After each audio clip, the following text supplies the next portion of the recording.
is Kristen Carney.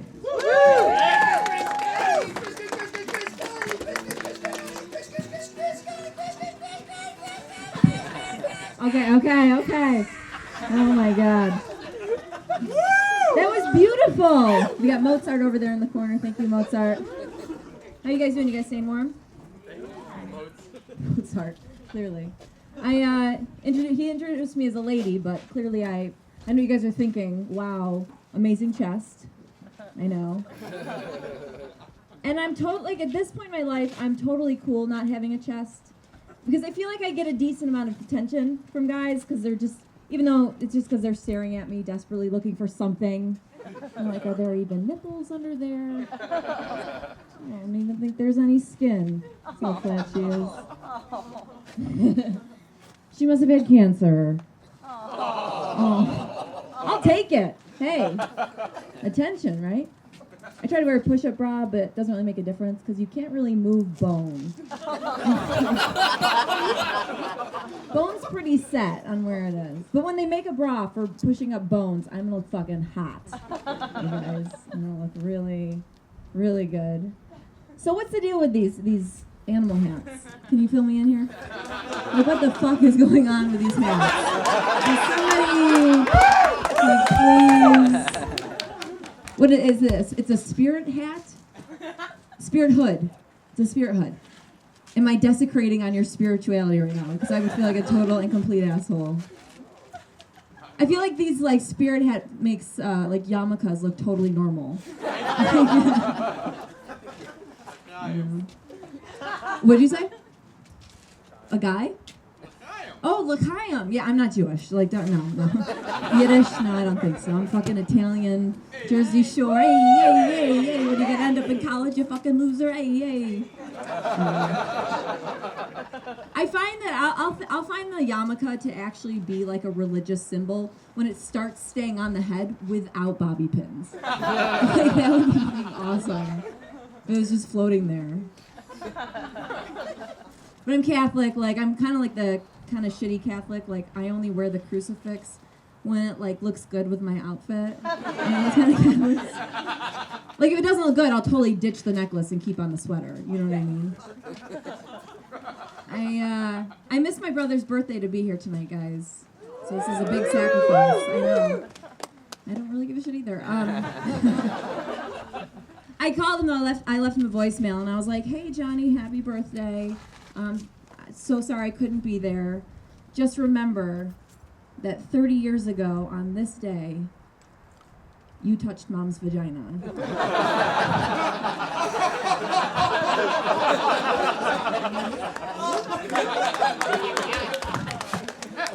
And then I said, and also remember that 35 years ago on this day, you were born.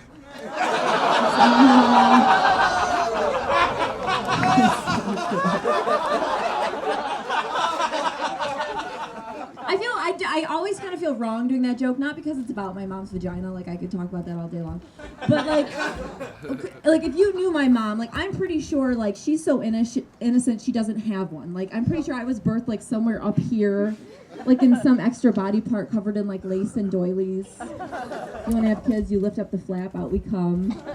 Fully clothed. We're never nude in our family, never nude. I just got back from Chicago, and anyone here from Chicago? No.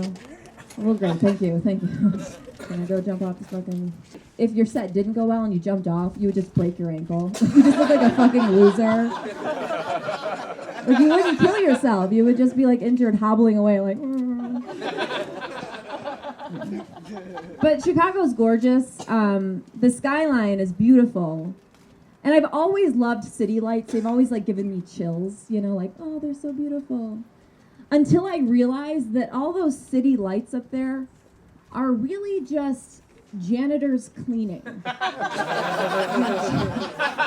kind of disappointing. It's like someone grab the camera, take a picture. It's so beautiful. Look at all those mops and Mexicans. It's like LA in the sky. I love this guy.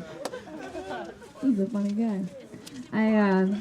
I was doing some stand-up there. I was on the south side of Chicago, and I'm assuming none of you are familiar with the south side since you're all still alive. It's scary. And this guy, I was doing some sets, like shows at these kind of random, kind of like urban clubs, and this guy shouted out during one of my shows, he was like, yo, he stood up, and he was like, yo, I got jokes. I was like, okay, and he said it like twice, and so I really didn't know how to respond. You have to kind of, answer to a heckler. So I was like, all right, do you got jokes or do you have jokes? He didn't get the reference. And this is what he said to me. He literally goes, bitch, I'll stab you. So I was like, oh, all right. Do you got knives or do you have knives? He started stabbing me. I was like, I got lawyer. Where's that dog? Is that dog still running around? Because I don't want this guy to grab it and turn it into one of his hats. Get that dog. Get that dog out of here. No, the city is kind of actually, it's super scary on the south side, and I don't love like that kind of like urban scariness, but I'm also like, I do not like cops. Like I grew up, my whole town, I'm from a really small town, and everyone in my town is a small town cop because they were all ex-high school football players that needed jobs. Like they have to do something. And I was out at a bar, and these guys came up to me that I went to high school with, and they were like, hey, we heard you're a comedian, now tell us a joke. And so I was just like, blah, blah, blah, blah, because I figured they'd understand that, because it's how their language, that's how they normally speak to each other. Blah! And they were like, no, seriously, tell us a joke. And I was like, no, I don't want to embarrass you guys. You might not get them. They're not knock-knock jokes. Okay, I don't want to embarrass you here. And it was kind of awkward. There was some tension going on. So when I left, I was like, hey, guys, I'm really sorry. I want to apologize for kind of being an asshole. I really should give cops credit. I should. Because you guys risk your lives. Like, every time you drive home drunk. You totally risk your life. Do you guys think it's okay to drink and drive, though, if you have a really annoying friend in your passenger seat? Like, but officer, she's wearing Uggs. And she's got this really weird hat on, and I don't know what is going on.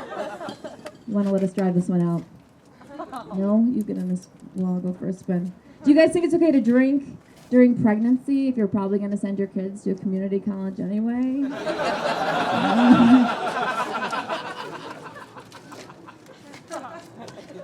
People say, Kristen, you should give cops credit because they have to deal with gangs. Gangs are scary. I don't think gangs are scary. I think they're gay and homosexual-like. Because think about it. They don't make any sense. Not really homosexual-like, but they don't make any sense. Because think about it. If you're in a gang, you have to be really good at killing someone, right? Just like killing them. But then in the same day, you also have to be able to draw bubble letters. Which doesn't make any sense, does it? So how are they going from murder to art? Yo, man, I'm supposed to cap in that mofo. Whoa, whoa, whoa, you have art class at 6. Wait till after. They don't make any sense. Think about it. They're drawing bubble letters, right? They're bullying people. They're matching their clothes. Like, guys, if you want to be intimidating, don't have shit in common with a middle school girl. That is gay. I'm not afraid of that. Why are gang members driving Cadillacs? Is it because old Jewish women are the easiest to steal from? Have you noticed this Cadillac, thing going on here? I was on my way here, I swear to God, there was 4 pimps in a Cadillac that looked like it was driven by my grandma on her way to have tea and bingo. That's gay. I'm going to work on that ending. I'm going to work on the ending. Gay isn't always the funniest punchline, but depending on where you are in the Midwest, it is. I don't know. That joke, though, was about black people, which I know I don't usually like to use the term black. Instead, I like to use the term basketball player-ish. A little bit friendlier. Have you guys seen the show 19 Kids and Counting on the Learning Channel? It's awful. If you haven't seen it, basically, it's exactly how it sounds. This couple just keeps having kids. They're religious, I'm assuming, because she wears a hair scrunchie. It's creepy.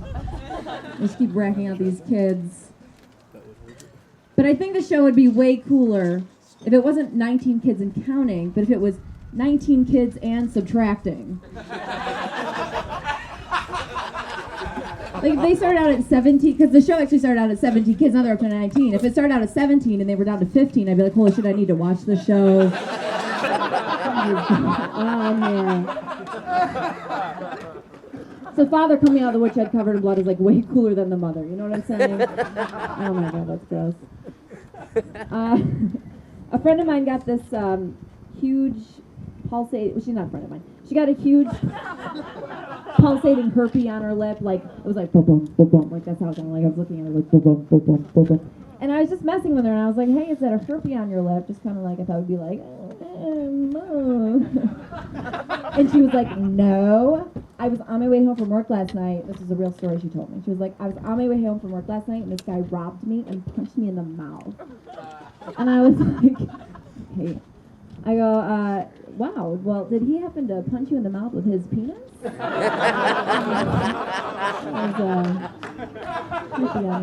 An interesting, I had no idea they developed so quickly. You guys have been a lot of fun. My name's Kristen Carney. Put your hands together for your wonderful host, Mr. Dale.